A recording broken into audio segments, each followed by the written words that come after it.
record and couldn't resist. I have to do this.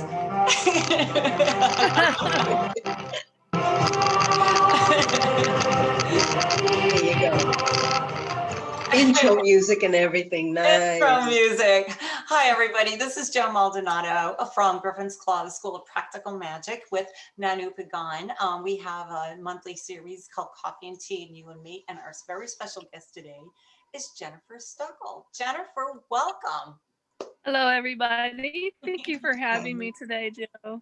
Oh, I am so excited. We have so many questions. I can't wait. And everybody, Jennifer, if you've read everything about her description that we posted on Eventbrite, she's an author of books. She is a dog trainer, a service dog trainer, and first and foremost, one of the best breeders I think I've ever come across. And the style of breeding, her mannerisms, okay. Well, obviously, I think you're kind of cool. So thank you very much. Yeah. So I'm going to start asking questions, if that's okay with you, just so folks can get their full half hour's worth during this. So my first question is the concept of the breed, DireWolf Dog or American Alsatian. So if you can just tell us.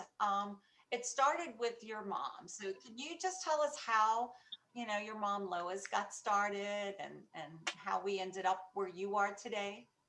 Sure, yeah. In 1987, the breed manifested in her mind.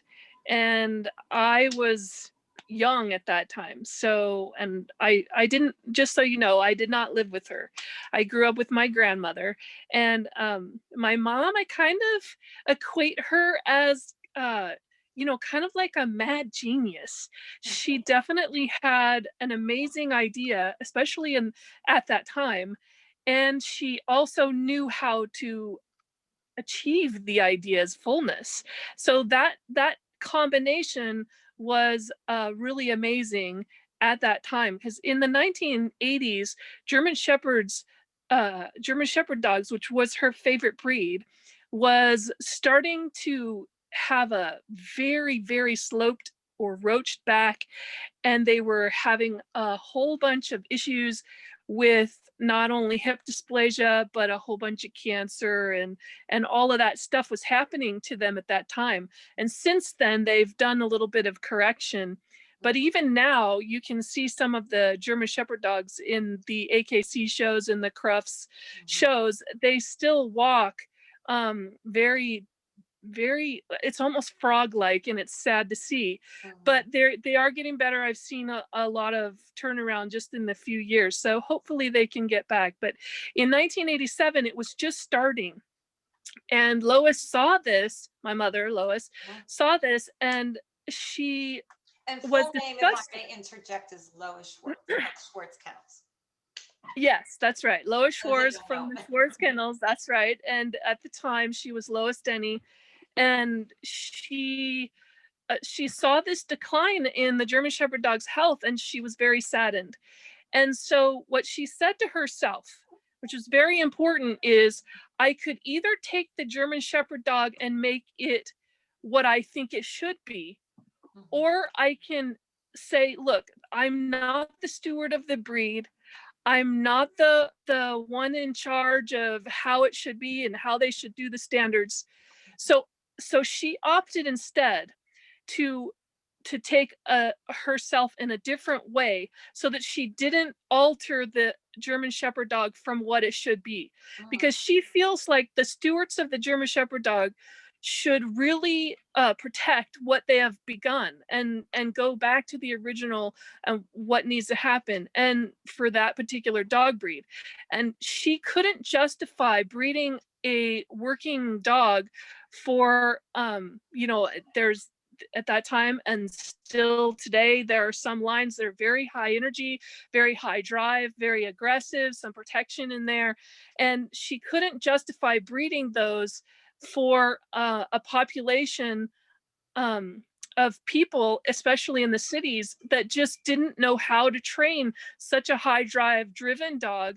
And the working dog German Shepherd in the city is really disheartening to see. When you see those dogs that are, you know, pacing the fence line and barking constantly, and she had a real hard time justifying continuing to breed to the standard of the German Shepherd dog for her clients who were in the city.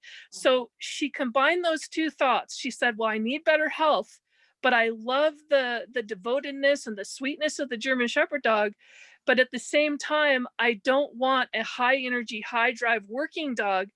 And so so she decided, instead of altering what is a beautiful breed on its own right, she said, I have to create another breed so that I don't ruin what's already there, so that the people who are stewards for the German Shepherd dog continue to do what they need to do for their dog breed. And so that's why she decided to start her own breed. And she also knew that she was going to have to breed outside the German Shepherd dog in order to bring in some of the lost genes that she had, that had been lost in the dog breed itself. So, for example, because of that slope line that the AKC really wanted, especially at that time, she was having a very hard time getting the back to lift up the way it should be. And then she wanted the broadness in the hips and everything to eliminate, you know, any trouble with the hip dysplasia and any kind of structural difficulties. And she had a very hard time finding German Shepherd dogs with that style. And when she did, they were all from Belgium.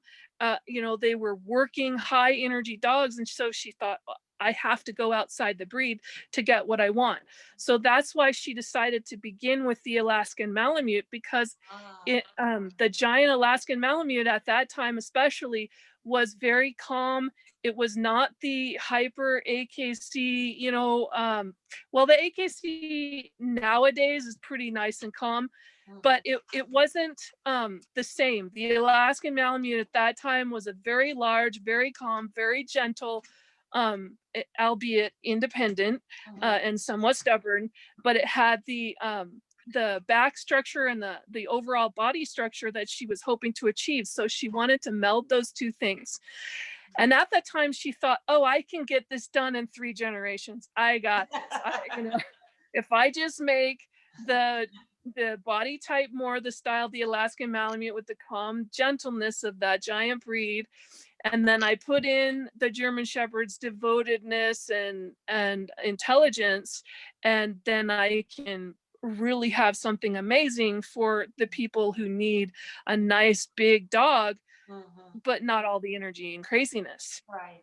And, Well, I've got to tell you too, when you're talking about the German Shepherds of the 80s, at that point I was involved with German Shepherd Rescue, and that's exactly what we were getting in as a German Shepherd Rescue. We were getting dogs with horrible hips, with horrible backs, or we were getting a lot of these, you know, interbreeding type of dogs where the backyard breeders, where they weren't really friendly, that they had a horrible temperament, you know, or horrible anxiety, you know, dogs jumping through windows, having to have surgery to take the glass out, and then us getting the dog to rehab it. So I can totally get that. And I also wanted to comment just really quick about your mom, Lois. You know, I see her exactly as this mad scientist, because, and I don't mean mad in a bad way, but she's this genius, you know, who says, I'm going to take 3 of those genes, 5 of those genes, I'm going to mix them up. And I see her behind this big pot stirring in all these ingredients and coming up with,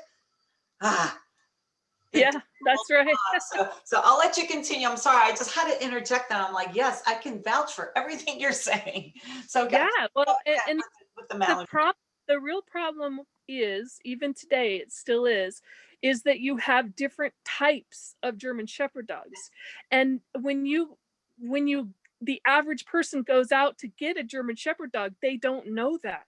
They don't know that there's a working type. They don't understand that there's the more mellow type per show. And so a lot of people will say, oh, I have got this German Shepherd dog and I've got this German Shepherd dog, I'll breed them together. Yep. But they don't understand all of the genetics that go back in both of those two dogs. So you can have a completely different range of temperaments in one litter because of the diversity that they've been breeding with the different types of shepherds. And so when you get somebody like a backyard breeder who thinks, oh, this dog is German Shepherd dogs, and I can breed them and produce German Shepherd dogs.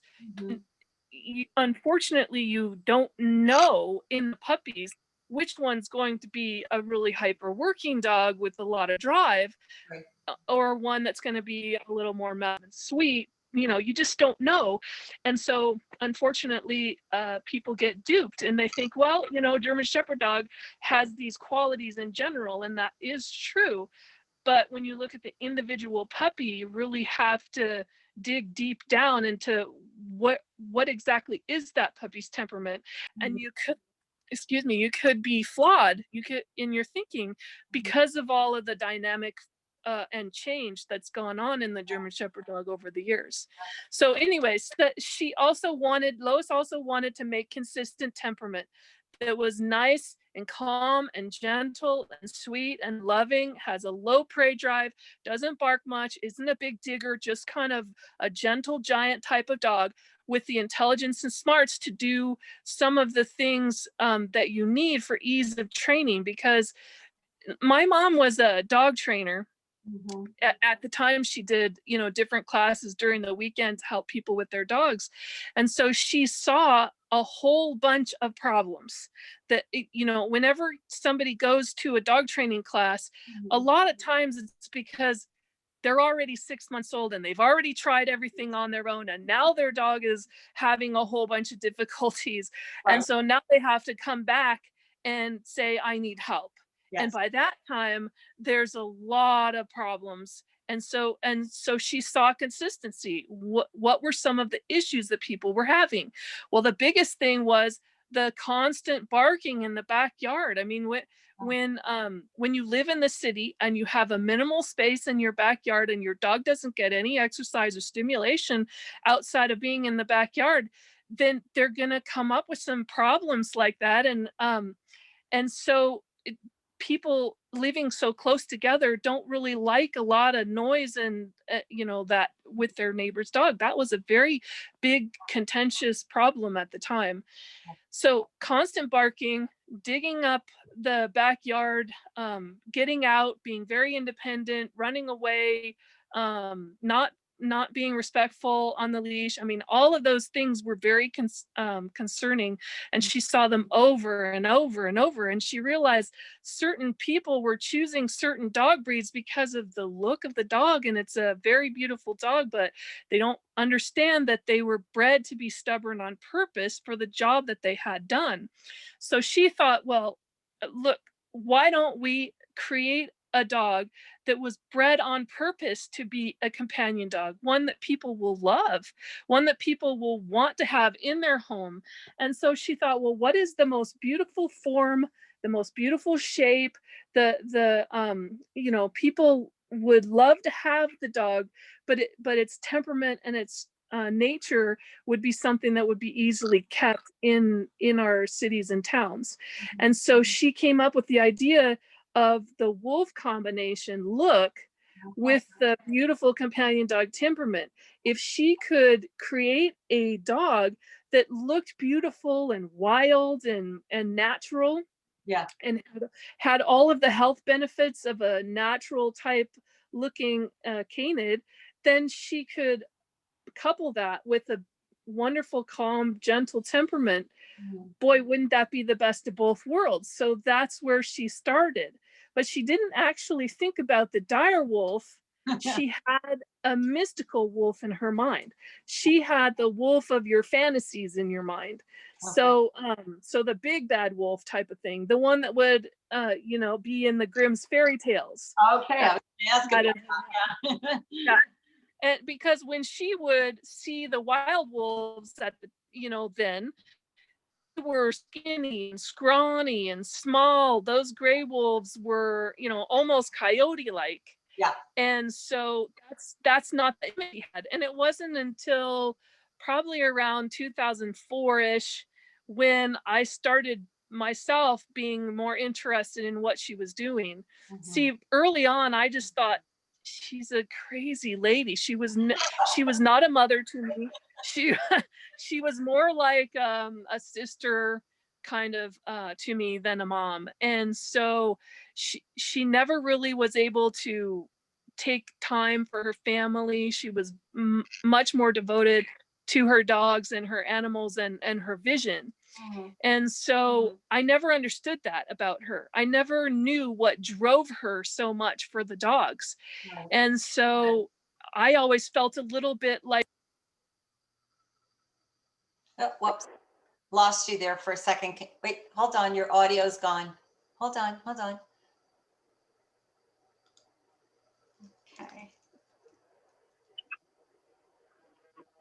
Okay, Jen, hold on. Time out. Okay, hold on, Jen. Okay, I lost your audio. Let's see. Okay, so we're back.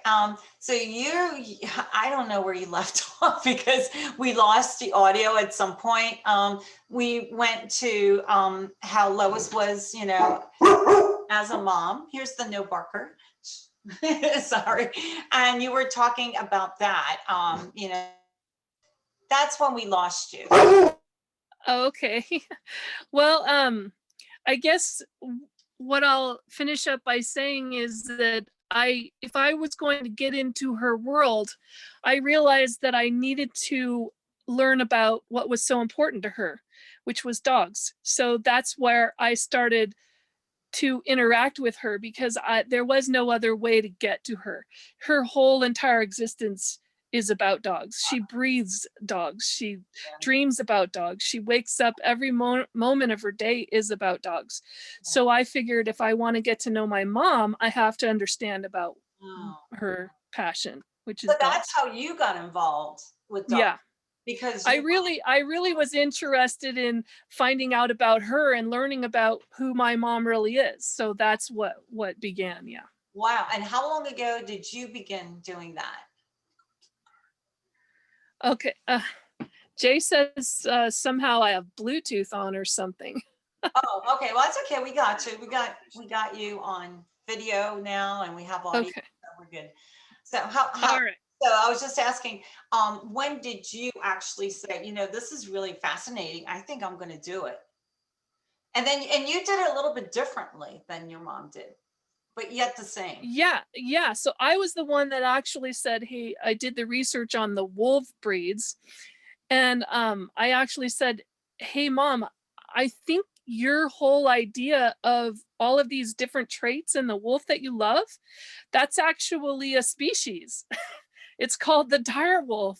And so once she looked at all of the traits of the direwolf, she thought to herself, oh my gosh, that's exactly what I was trying to achieve this entire time. I just didn't know what it was called. So when was this? What year was this about? That she went, aha, the direwolf. I think it was around 2004. It might have been just before 2004. Yeah. Okay. All right. Wow. And that was way before Game of Thrones. Yeah. Oh, yeah. It's like, no, you know, and you know, I've been following Lois and, you know, and her Facebook posts for about 5 years, no, 7 years now, 7 years. So I'd like to say that I kind of followed her and learned about her and about the breed she was creating before Game of Thrones. But then when Game of Thrones came, all of a sudden everybody's talking direwolf. So did you find that show influenced what you all were doing? No, not at all. No, we had our own way before then. You know, when Lois came up with her idea of creating a beautiful dog that had the great temperament, that was in 1987. And, you know, Game of Thrones wasn't even a blip on George R.R. Martin's thought. You know, I think he might have come out with A Song of Ice and Fire in 1998 or something, but it was just beginning.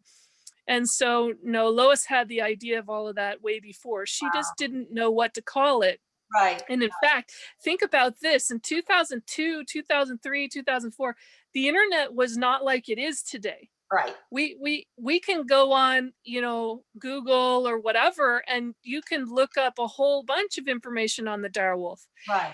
Back then, it was dial-up internet.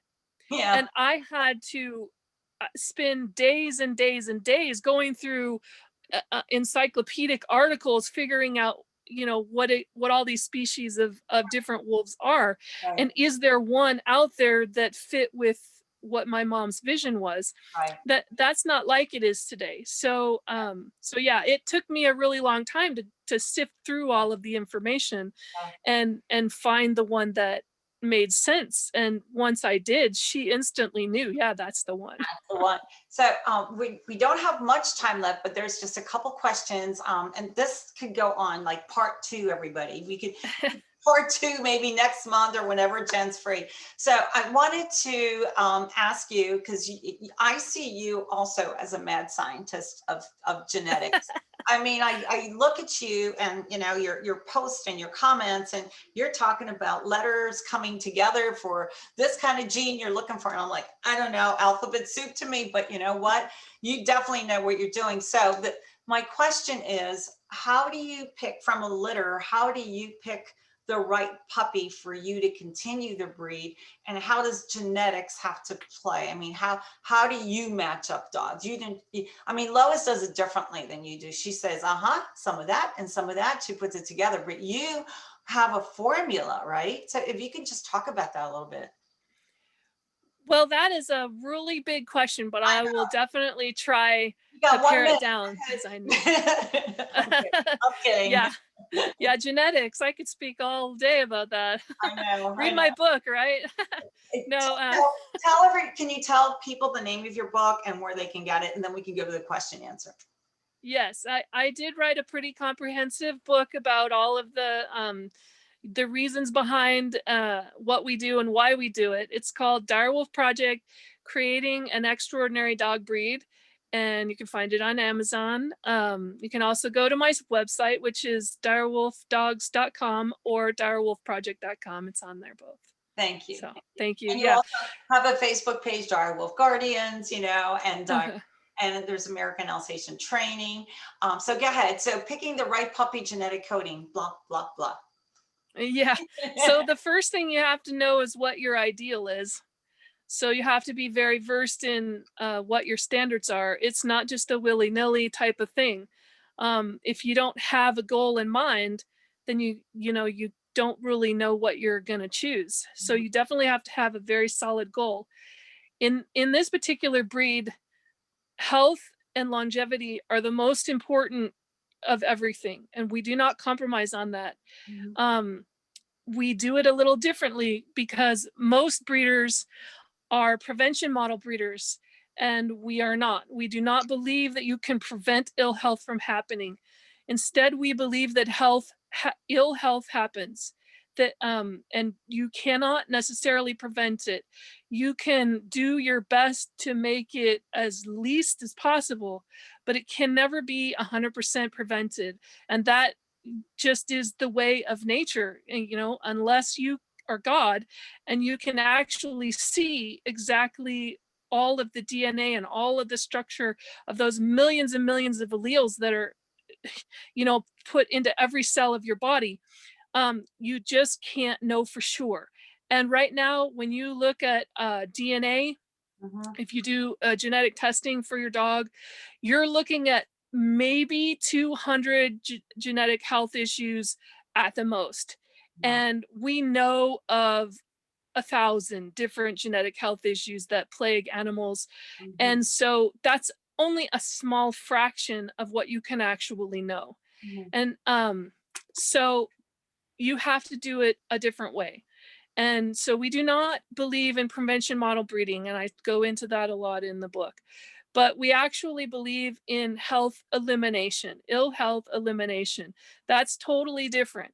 And so So that's the very first thing that we have to consider, is if there is anything going on health-wise that prevents a dog from breeding, we have to know that up front. Secondly is temperament. And so I understand, you know, the whole image of the breed is the DireWolf Project, and that is where most people resonate because we are such visual beings.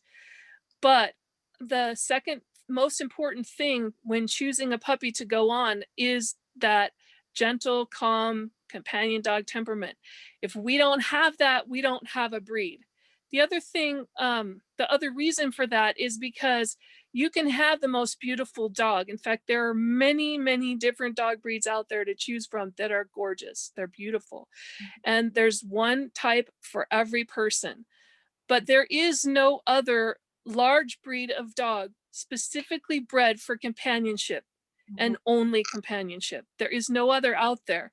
And so that is our unique niche market. And so we have to work on that first. And in order to do that, you have to standardize temperament testing, and you have to know what the temperament, the inherited genetic temperament of your puppy is before it goes on, so that you can choose the best genetic temperament for what your needs are going forward. That's not easy, and we get a lot of flack from that because a lot of people do not realize that you can actually watch the puppies at very young ages. In fact, 1 to 3 days old, you can see a lot of differences in their behavior already, but you have to know what to look for. And so we actually get a lot of negative feedback from that. People just do not believe that we can do that. But after you see thousands and thousands of little puppies coming through, you know the differences that go on. Not only that, but we've been able to crossbreed with different breeds. And so we actually know a lot of different types of breeds when we first breed them and how they're different compared. So temperament testing has to be standardized. It has to be for every single litter with every single puppy bred, which is what we do. And then the third thing is the DNA, which does give you some health, of course, but mostly it gives you what to look for in traits.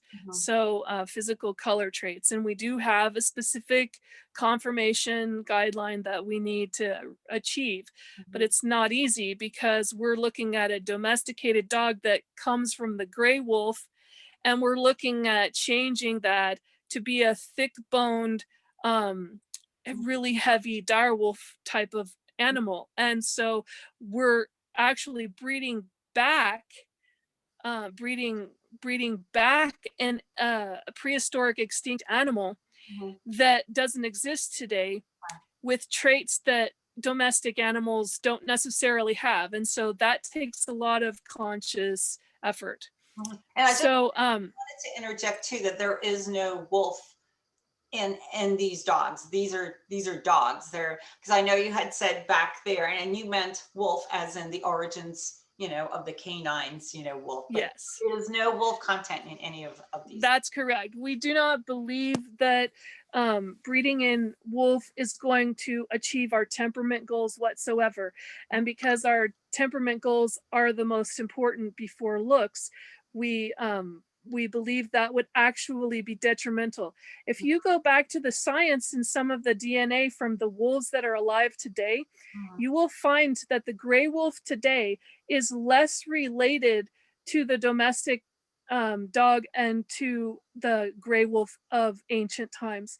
So the domesticated dog, especially most of the ones that have not had any recent gray wolf addition, are actually more related to the ancient wolves that are not living today than they are for the gray wolves living today, because of the split back then. I mean, we're talking about 15,000 years ago, when the domestic dogs started to split from the wolf population.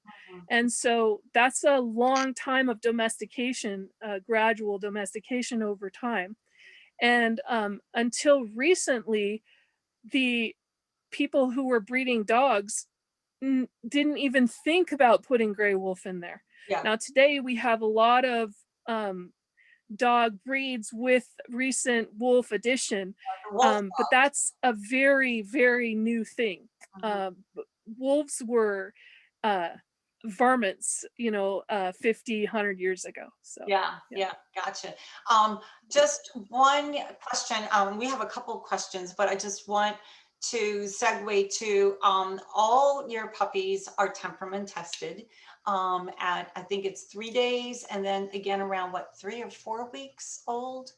If you can just yeah, so 3 days, and then 2.5 to 3 weeks old. There's a little time period in there depending on the growth of that particular litter, and then the third time is again at 6 weeks old. at 6 weeks old, right? And so, and all of them are, of course, are DNA tested too. So, not only do you know who you have and who you're dealing with, but also the owners that are getting these little pups, they know what they're getting as well. So I think that's a wealth of information. Most breeders don't do that. I mean, they just say, here you go, here's your little package, and you give them so much more than a package, and you actually match up the owner to be with the puppy that you have. So can you just can spend a little bit of time on that, and then we'll go to the questions. Okay, we do strive to do that. So yeah, not only standardized temperament tests, we do have 3 of those before the puppy even leaves us, but we do actually observe the puppies every day, and any type of interesting note or whatever for a puppy's behavior also goes into the kind of overallness of what we're looking for. So, I mean, observational data is really important as well. Because sometimes, during a standardized test, it's one specific moment at a specific time in that puppy's existence, but you may see something at a different time. And so you have to note that as well. Okay. So yeah, we do try to match people with puppies that are the right temperament. But ultimately it's the owner's choice, because we want them to be happy, and so we'll give them as much information as possible, give them choices, and I will even say, this puppy is not the one for you, I do not recommend it. Or even this litter is not for you, you need to wait. I've even been known to say, our breed is not for you, you need to try these other breeds. So right. I love that degree of honesty. So question here, who are the stewards of the breeds, and how do they decide when to intervene when inbreeding becomes problematic? how do we decide about inbreeding, you said? Well, it says, who are the stewards of the breed, and how do they decide when to intervene when inbreeding becomes problematic? Okay. So the breeders, our breeding regimen has different types of breeders. So there's the founder breeder, which is Lois Schwartz. She's the one that came up with the idea, obviously, and she's the one that has the founding standards. So at the very beginning, she created exactly what her goals were, and it's our job to continue to work toward them.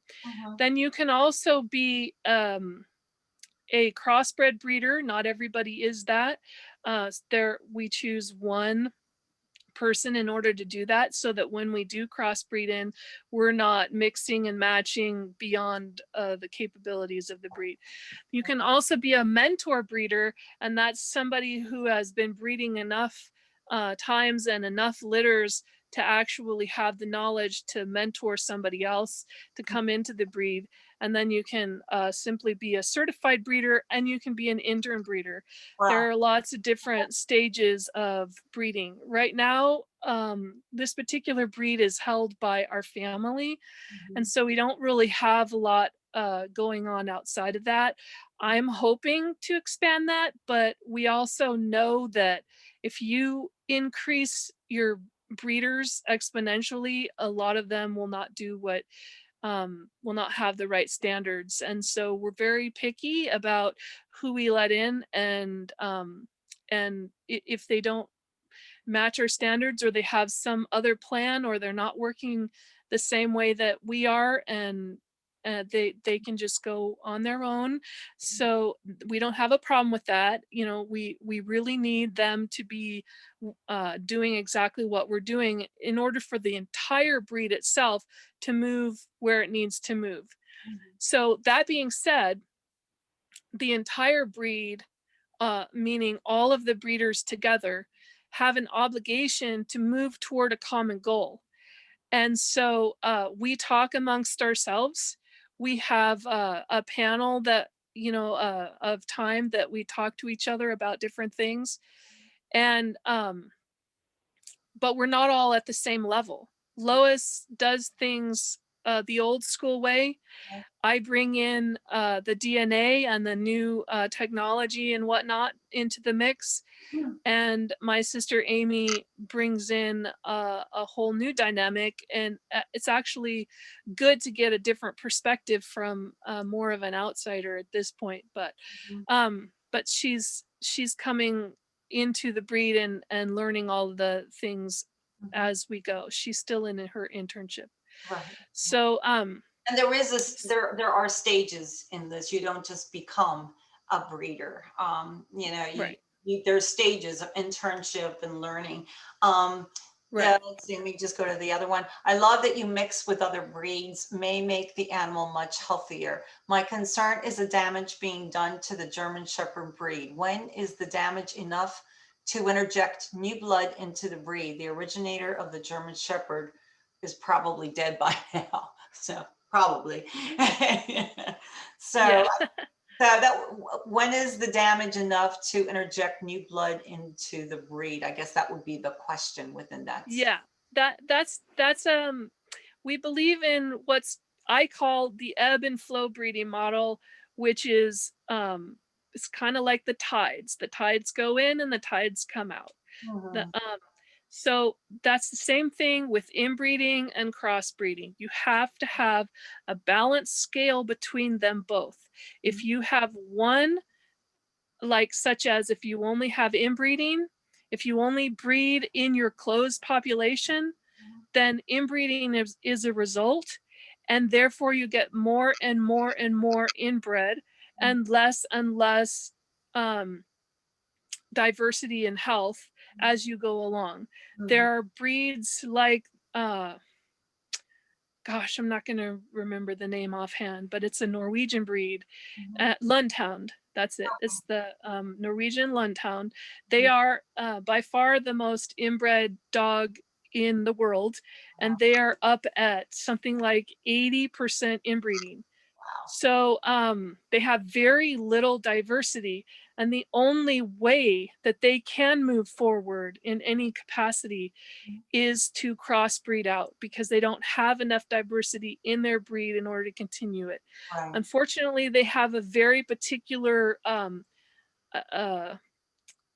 genetic aspect to their feet. I believe it's a different toe or a second toe or something like that, where they can actually cling to the rocks in order to go after the animals that they go after in the rocks in Norway. So so that they're going to have to work to keep that, but crossbreeding is their only way. So we, at this particular moment in our life's history, in our population, there's a big connotation about inbreeding is bad. There's that, I mean, it's pretty much across the board at this moment around, but that's a problem, because if you crossbreed too much, you lose the integrity of your breed. You have to inbreed in a certain capacity in order to keep the health and integrity of your breed itself. So you have to have both, but what you don't want is wild swings in either way. So you need to have some inbreeding, but you don't want to get too inbred. And if you look at the research, a lot of people will say from 0 to 7% inbreeding, you don't see any signs whatsoever of inbreeding depression. So that's kind of like a gimme. You can go from 0 to 7% inbreeding without any signs whatsoever of inbreeding problems. Once you get up from 7 to 10% inbreeding, you start having very minor symptoms, and it's like a small percentage over time. So for example, I think there's like a 1 month lower longevity on average for dogs that are 7 to 10%. Wow.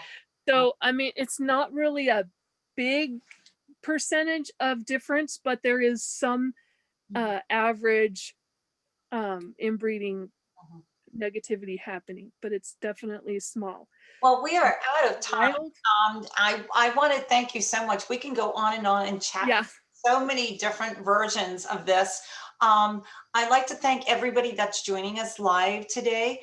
And for those of you that are on the call live, if you could just hang on, I'm going to stop recording, and we're just going to, you know, just chat with Jen a little bit longer. For those of you that are watching and recording, thank you for joining us. And again, to get in touch with Jen, she is the owner of DireWolf Dogs of Vallecito. You can also go to DireWolf Project. Where else can they go to find you, Jen? Facebook?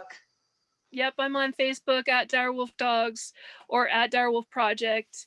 You can also, I have a YouTube channel. If you look up DireWolf Dogs, you can see videos. So Awesome. Well, thank you again so much. I'm going to stop the recording.